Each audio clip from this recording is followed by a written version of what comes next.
Swadikap, welcome back to Striking Nation. It's gonna be another video on One Fight Night 33. Shadow Singha Mawynn versus Mohamed, Younes, Rabah. I already uploaded my first video, which is Alicia Rodriguez versus Johanna Person. So check that out if you haven't. And let's just get into the introduction of both fighter right away. First of all, let's talk about Shadow Singha Mawynn. He's the current rank 3 contender in the featherweight Muay Thai division, and he's surrounded by some amazing talent of this generation. You got Tawan Chai, Superbon, Vampira Kuyate, Nico Kaelo, and Jonathan Wood. He got the third rank despite just freshly signed the contract with One Championship to fight on the biggest stage since he managed to beat one of the legends in the Muay Thai scene, being the previous third rank contender Satichai. This actually happened in one Friday fight before he actually earned the contract, and he didn't manage to get the contract immediately after that fight because there was no knockout, I guess. So yeah, he got the contract the next fight after, and he is now ranked 3.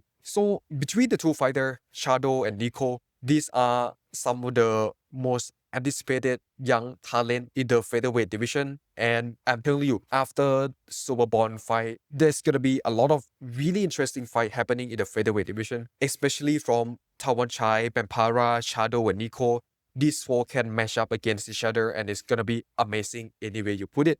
Now we're going to be looking at Rabah next. Rabah is going to be another tough opponent for Shadow. The Algerian has an amazing debut win and a KO victory even though it was a short notice fight against one of the legends, Sema Page. In his next fight, however, he did get defeated by Sema Page via another KO, but just recently, he has bounced back and showed a really nice performance against Eddie Obasolo. Originally, he was supposed to be fighting with Montachai in March, but that fight got cancelled. I'm not sure what happened, but anyway, let's just look at their stats. So Rabah is 28 years old and a whopping 188 centimeter tall. This is quite tall for his weight class. Shadow is 25 years old, so 3 years younger, nothing much there, but 178 centimeter tall, which means that Rabah is going to be walking away with a 10 centimeter height advantage. Rabah One Championship record is okay, is 2 wins, 1 loss, 50% finish rate. Shadow have had 5 wins and also 1 loss with 40% finish rate. But there's a difference in the quality of the number here. Rabah has always been fighting in the biggest stage, which means 1 Friday fight or 1 3-digit,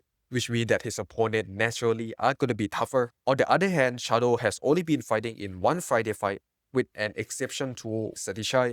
Other opponent that he faced is not going to be as tough as what Mohamed Rabah has faced. Now, let's look into their style. Let's start off with Shadow. Shadow is a orthodox Muay Simmer technician who possesses really nice timing, extremely well-rounded arsenal, and high-level fight IQ. In all of his fight, Shadow bring all the Muay Thai weapon into the ring: punches, kick, knee, elbow, clinching, tip, sweep, and all of those weapons can come from both sides and to all level. He pick and choose his strike based on his opponent. Against someone like Satichai, he was employing a lot more of the right kick around the shoulder area to compromise Satichai's ability to throw his left hand, make sure that his left hand always has to be on guard, and just keep threatening the head kick that could potentially knock Satichai out. Against Hassan, he especially prepared a counter elbow to stop the punching pressure that he's been doing. Whether it's going to be waiting for the opportunity that Hassan decided to rush in to counter shadow kick, perfect position to strike Hassan if he managed to get too close to him and land on punching combination,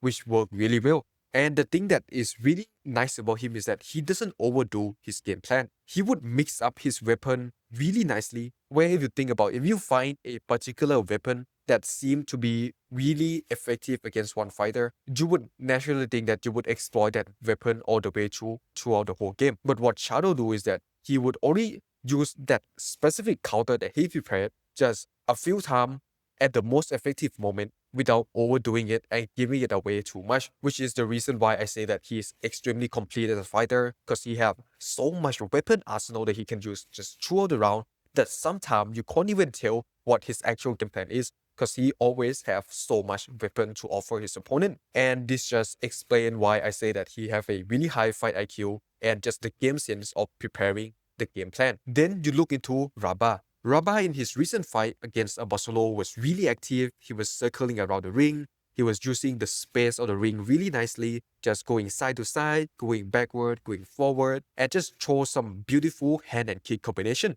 maximizing his reach advantage in a way that is really tough for his opponent to land any shot on him at all, especially in the earlier round. Just a beautiful display of a outboxing style in the Muay Thai rule set.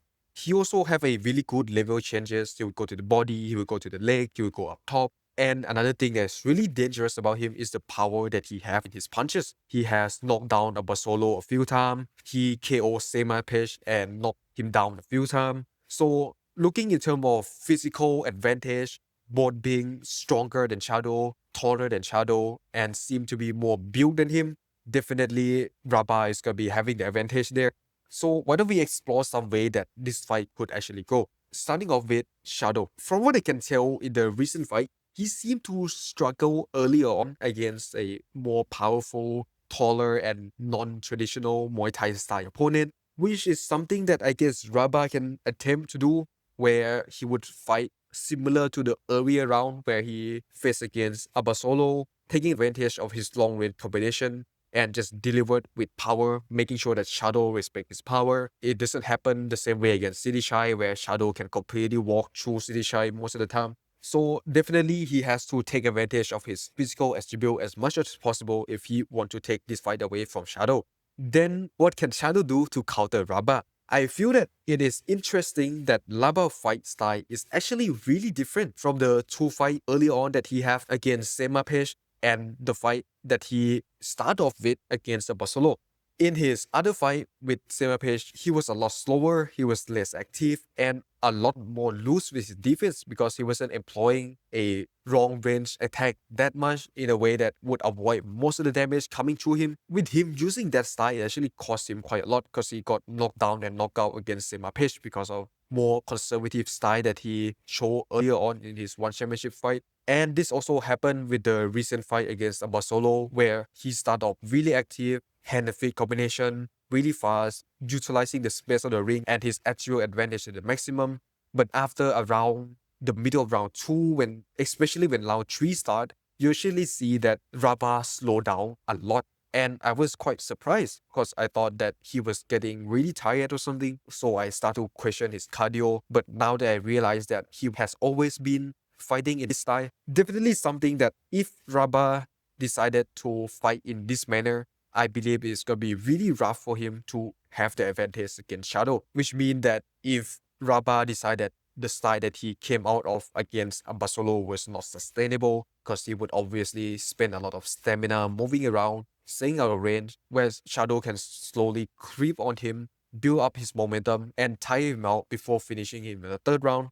If Rabah decides to be more conservative in this fight, I believe that is gonna be his downfall. And the best thing that Shadow could do is that if he decides to come out being really active, he just have to wait first round, second round, making sure that he doesn't run away with the scorecard. And in the third round, where he start to slow down, become more conservative, that is when Shadow can start exerting as much pressure as he can and can possibly knock out Rabah. So definitely Shadow had to take advantage of that. And I do believe that the winner of this fight is probably gonna be Shadow Sigma Win. That is gonna be everything that I have to say for this video. If you haven't subscribed, please do so. Leave a like, comment down below, do whatever you want if you enjoyed this video. And I will see you again in the next video. It's gonna be Nontachai versus Abdullah. Thanks for watching and see you there.